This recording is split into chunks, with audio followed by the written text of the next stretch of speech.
क्या बात कर रही हो तुम दिव्या? कल सुबह तक घर खाली करना है? आखिर ऐसी क्या बात हो गई कि नर्मदा बहन अचानक हमारा घर खाली करवाना चाहती है? मुझे भी कुछ समझ में नहीं आ रहा है आदित्य। मैंने उन्हें फोन किया तो वो चिल्लाकर फोन पटक दिया। फिर मैं जब भी फोन कर रही वो फोन ही नहीं उठा रही है। इतना ही नहीं, मैं उनके घर तक गई, दरवाजा ही नहीं खोल रही है। मैं बहुत कोशिश कर रही हूँ लेकिन वो अपने जिद पर अड़ी है। ठीक है, मैं उनसे बात करता हूँ। रुको, तुम मत जाओ आदित्य। मैं नर्मदा बहन को अच्छी तरह से समझती हूँ। मैं ही उन्हें समझाने की कोशिश करती हूँ। आपकी कोशिश का कोई फायदा नहीं होगा दिव्या भाभी। मुझे तो पता ही था ऐसा ही होगा। एक ना एक दिन हम लोग सड़क पर आ ही जाएंगे।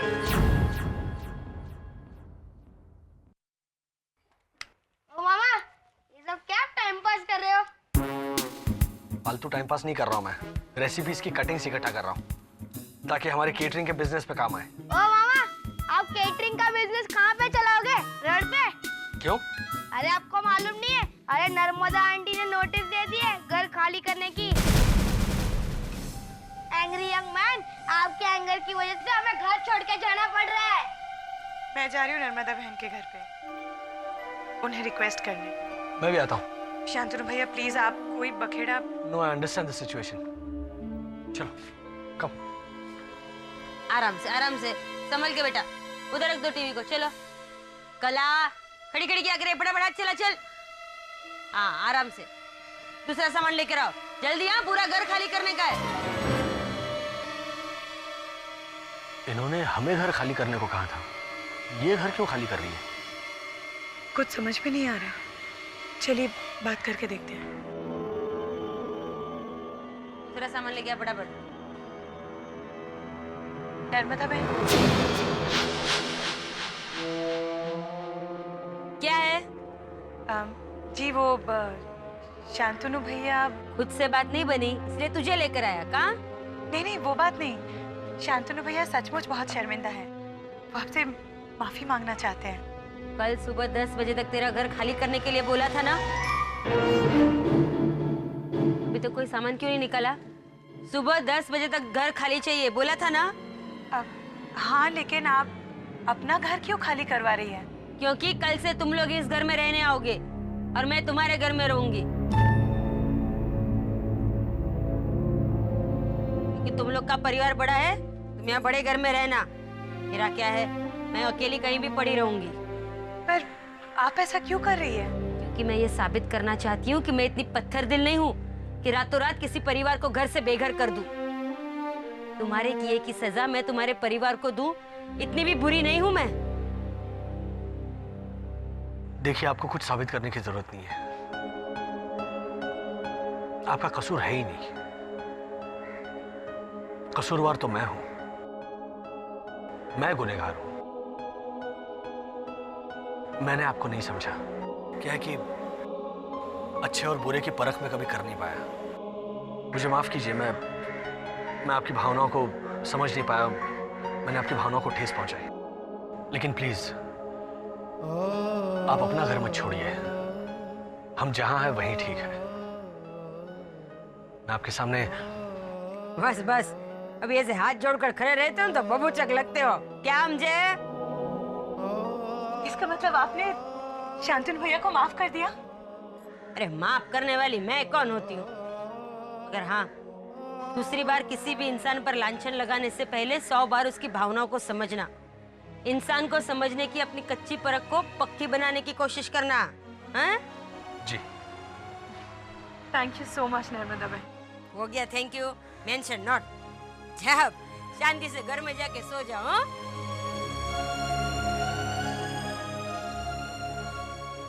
मैडम, आपका दिल बहुत बड़ा है।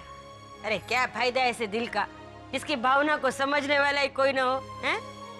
पर मेरा दिल कहता है कि एक दिन आपकी भावनाओं को समझने वाला आपके सपनों का राजकुमार जरूर आएगा।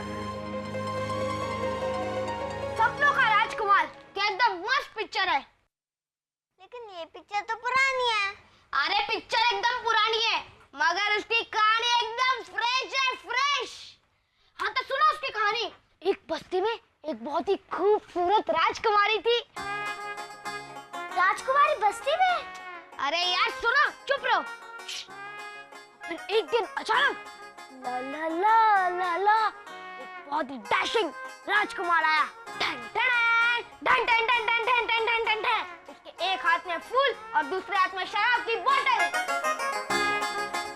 और फिर अचानक राजकुमारी की नजर राजकुमार से मिली, राजकुमार की नजर राजकुमारी से मिली, दोनों की नजर एक दूसरे से मिली और फिर गाना शुरू। तुझे देखा तो ये जाना सनम, प्यार होता है दीवाना सनम। और फिर अचानक एक दिन राजकुमार ने राजकुमारी की इंसल्ट कर दी। फिर उनका प्यार खत्म हो जाता है? अरे नहीं, यही से तो मेन पिक्चर चालू होती है। इंसल्ट करने के बावजूद राजकुमारी को राजकुमार किसी भी हालत में हासिल करना था। उसने उसके लिए बहुत मेहनत की और एक दिन वो कामयाब हो गई। राजकुमार भी राजकुमारी से प्यार करने लगा और फिर दोनों गाने लगे, नर्मदा नर्मदा।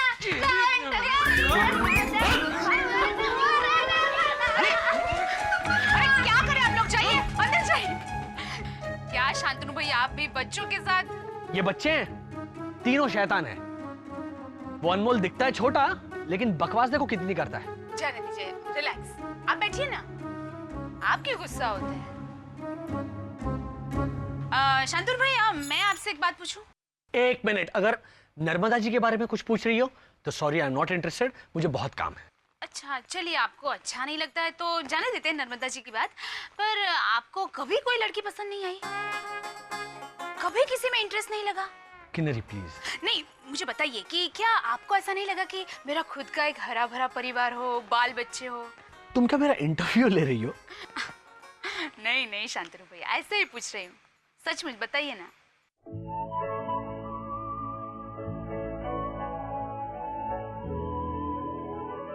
क्या बताऊं किन्नरी, कभी सोचा ही नहीं। इससे पहले कि मैं होश संभालता, शराब के नशे ने मुझे संभाल लिया। शराब के नशे में इतना मस्त रहता था ना मैं, कि ये सब सोचने का कभी मौका ही नहीं मिला।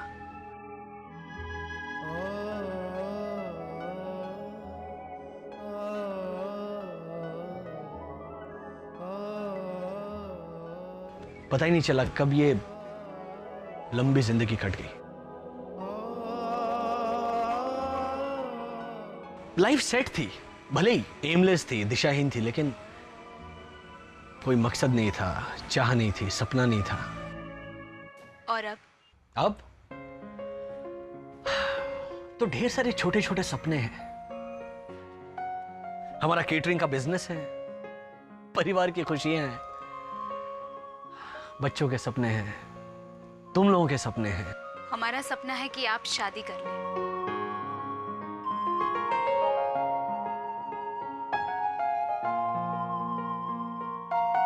इसलिए तो अनमोल चिढ़ा रहा था, नर्मदा नर्मदा कह के। देखो Kinnari, I respect her feelings, लेकिन पता नहीं, मैं उस तरह कभी सोच नहीं सकता। शांतनु भैया, आप एक काम करेंगे, आप ये एक्सप्लेनेशन मुझे नहीं नर्मदा बहन को देंगे। वो बहुत प्रैक्टिकल औरत है। जो औरत अपने भाई बहन को सेटल करने में खुद कुंवारी रह गई, अपने बॉयफ्रेंड तक को उसने सेटल कर दिया, तो वो आपकी बात नहीं समझ पाएगी। हो सकता है वो आपसे उम्मीद लगाए बैठी हो। आप उन्हें क्लैरिफिकेशन दे दीजिए ताकि वो कोई होप्स ना रखे। ठीक है, अगर तुम कहती हो तो मैं जाकर उनसे बात करता हूँ। That's like शांतनु भैया।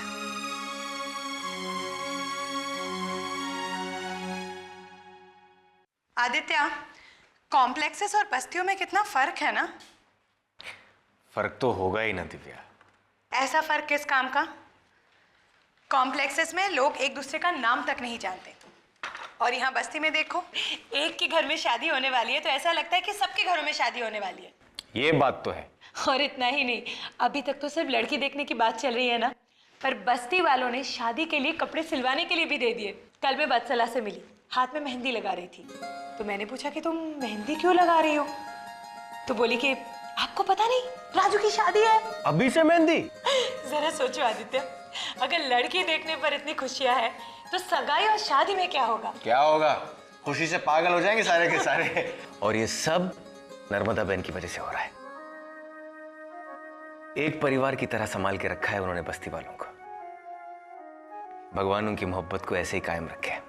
आदित्य, मैंने सोचा है कि ये राजू की शादी के लिए जो हम केटरिंग करेंगे उस पर मैं कोई प्रॉफिट नहीं रखना चाहती। वो लोग तुम्हारी बात नहीं मानेंगे दिव्या। वो तो मुझ पर छोड़ दो, मैंने तो मेन्यू भी डिसाइड कर लिया। अब वो मेनू का कोनो फायदा नहीं है दिव्या जी। हमरे भाई राजू का शादी नहीं होगा। ये कैसी बातें कर रहे हो तुम? हम सच कह रहे हैं आदित्य भैया। पता नहीं हमारे लक्ष्मण जैसे भाई को क्या हो गया है। पहले हमारी कोनो बात नहीं टालता था, बहुत आज्ञाकारी था। हमारी बात उसके लिए पत्थर की लकीर थी। पर ये सब हुआ कैसे? पता नहीं क्या हो गया है। सुबह उठा, हमसे कहे लगा कि हम लड़की को नहीं देखूंगा, हम शादी नहीं करूंगा। हम कारण पूछा तो कुछ कारण बताता नहीं है। हमको तो ये लगता है कि उस पर किसी ने जादू टोना कर दिया है। नहीं बेजू, किसी ने जादू वादू नहीं किया है। लेकिन आदित्य भैया, अब हम लड़की वालों को क्या मुंह दिखाएंगे? हमारा तो वचन खाली चला जाएगा ना। देखिए, आप हमारी मदद कर सकते हैं। बोलो बेजू, मैं तुम्हारी क्या मदद कर सकता हूँ? आदित्य भैया, हम चाहते हैं कि आप हमारे राजू को समझाएं, उससे बात करें। देखिए, हम तो उसके बड़े भाई हैं, तो हमसे थोड़ा झिझक रहा होगा, लिहाज कर रहा होगा ना हमारा, तो आपसे बेझिझक बात करेगा। आप कुछ कीजिए आदित्य भैया, हमारे खानदान की इज्जत का सवाल है। ठीक है, ठीक है, मैं उससे जरूर बात करूंगा।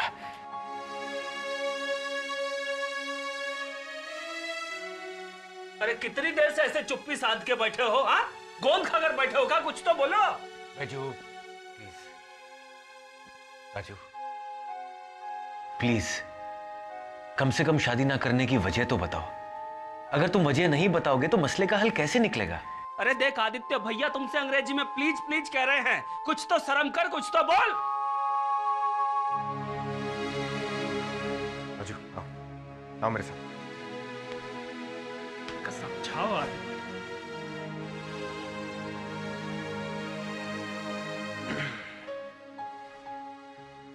राजू, मुझे लगता है तुम्हें गांव की लड़की पसंद नहीं है। अरे कोई और लड़की है? नहीं। शायद तुम कॉलेज में किसी से प्यार करते हो। अरे नहीं आदित्य भैया, ऐसी कोई बात नहीं है। तो फिर शादी के लिए मना क्यों कर रहे हो? दरअसल हम हमेशा ये एक बात सोचते हैं कि हम अपने पैरों पे खड़े हो सके, इसलिए हमारे भैया भौजी ने जिंदगी भर बहुत सारी कठिनाइयों का सामना किया, लेकिन उन्होंने कभी अपनी थकान की परवाह नहीं की।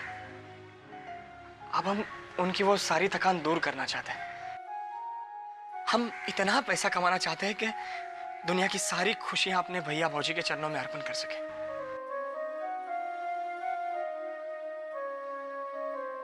मैं तुम्हारे विचारों की कदर करता हूं राजू, लेकिन इन सब चीजों का तुम्हारी शादी से क्या वास्ता? वास्ता है ना आदित्य भैया।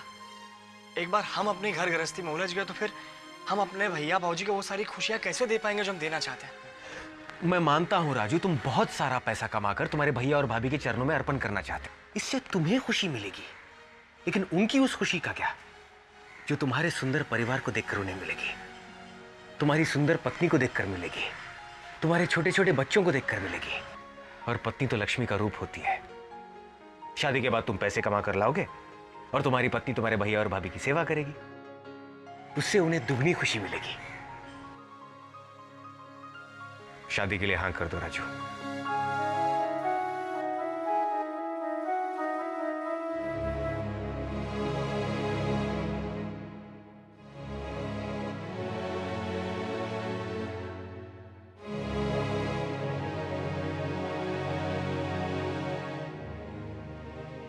भैया हम शादी करने को तैयार हैं। आदित्य भैया, आपका बहुत बहुत धन्यवाद। आदित्य भैया, बहुत बहुत धन्यवाद। बेजू,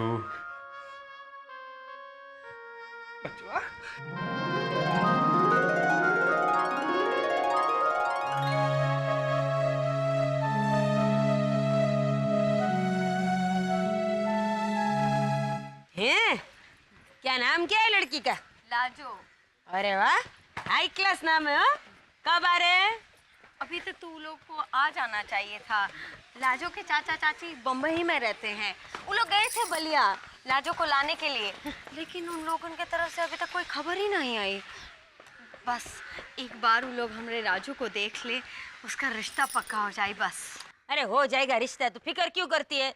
मीटिंग मेरे घर पे रखना। वैसे भी बस्ती वाले बोलते हैं ना, मेरा घर बहुत शुभ है। और रस्सी लाई ना 6 दांत आगे वाली, उसका भी रिश्ता नहीं हो रहा था। फिर मेरे घर पे मीटिंग रखी तो दूल्हा मिल गया। कौन? वो भी दांत का डॉक्टर। रसीला हो गई उसके घर के अंदर सेटल, और सब दांत मुंह के अंदर सेटल। अब वो सबके दांत सेटल करती है कंपाउंडर बनकर।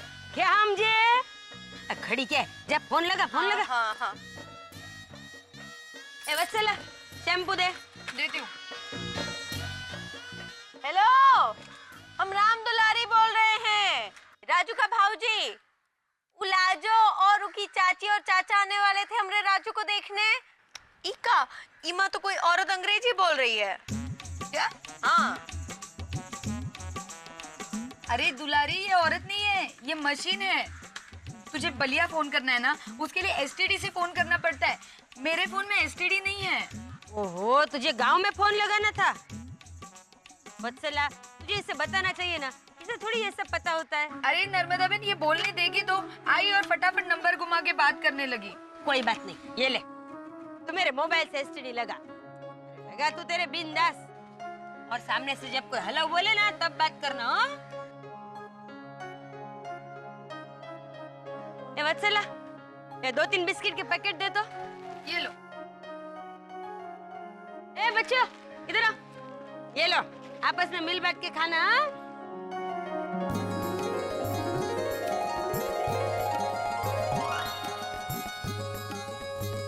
और एक बिस्किट का पैकेट देना। ये लेना। फोन ना ही लग रहा है, ये नंबर लगा के दो। लो। नहीं नहीं, शुक्रिया। क्या नहीं नहीं? अब देख तो ऐसे रहे हो जैसे सबको दिया और मुझे नहीं दिया, छोटे बच्चे की तरह। हैं? वैसे मन से तो छोटे बच्चे ही हो अभी तक। लो लो, खाओ। अभी इतनी बुरी भी नहीं हूं मैं कि इतना खुन्नस रखूंगी। अरे रात गई, बात गई, पति होवे। क्या समझे? मैं आपसे एक बात कहना चाहता हूँ। अरे एक नहीं, 100 बात बोलना, और बेन मत बोलना, वो नहीं सुन पाऊंगी। ठीक है, वो नहीं बोलूंगा। मैं ये कहना चाहता था कि आप वाकई बहुत अच्छी हैं। आपका स्वभाव बहुत अच्छा है। आप इतना कुछ करती हैं बस्ती वालों के लिए। और सच कह रहा हूं, मैं आपकी भावनाओं की कदर करता हूं।